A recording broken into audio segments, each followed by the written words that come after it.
अवधूत चिंतन श्री गुरुदेव दत्त. श्री स्वामी समर्थ. नमस्कार स्वामी भक्तांनो, आपल्या श्री स्वामी सेवक ब्लॉग चॅनलवर आपलं स्वागत आहे. सगळ्यात आधी सर्व स्वामी सेवकांना श्री स्वामी समर्थ. तर स्वामी भक्तांनो, आज आपण या व्हिडिओच्या माध्यमातून कापुराविषयी विशेष महत्त्व पाहणार आहोत. जसं की आपल्याला माहित असेल की हिंदू धर्मात कापुराला विशेष महत्त्व आहे. कापुराचा वापर पठण, पूजा आणि हवन यासाठी केला जातो. तर स्वामी भक्तांनो, आज आपण या व्हिडिओच्या माध्यमातून कापूर खिशात ठेवल्याने आपल्याला काय लाभ होतात व काय फायदे होतात हे आपण पूर्णपणे जाणून घेणार आहोत. तर त्या अगोदर तुम्ही या चॅनलवर नवीन असाल तर या चॅनलला सबस्क्राईब करा. तर पाहूयात कापूर खिशात ठेवल्याचे काय फायदे आहेत.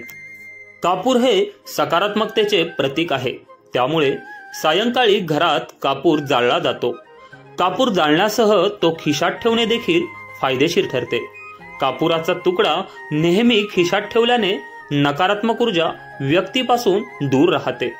मन शांतीसाठी खिशात कापूर ठेवणे फायदेशीर ठरते. कापुराच्या प्रभावाने मानसिक शांती लाभते. तुम्हाला वास्तूचा त्रास असेल तर 2 कापराच्या वड्या खिशात ठेवा. या उपायाने वास्तुदोषाची समस्या दूर होते.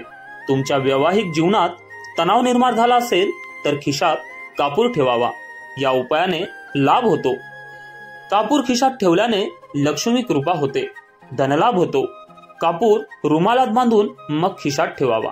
ज्योतिषशास्त्रानुसार पांढऱ्या कपड्यात कापूर बांधून खिशात ठेवल्याने कुंडलीतील शुक्र बलवान होतो. तसेच त्वचेचे संबंधित समस्या दूर होतात. तुम्हाला नोकरीच्या ठिकाणी खूप दिवसापासून पदोन्नती मिळाली नसेल किंवा इंटरव्ह्यूला जाताना खिशात कापूर ठेवा. असे केल्याने यश मिळते. तुम्ही काही महत्त्वाच्या कामासाठी जात असाल तर घरातून निघताना खिशात एक कापूर ठेवा.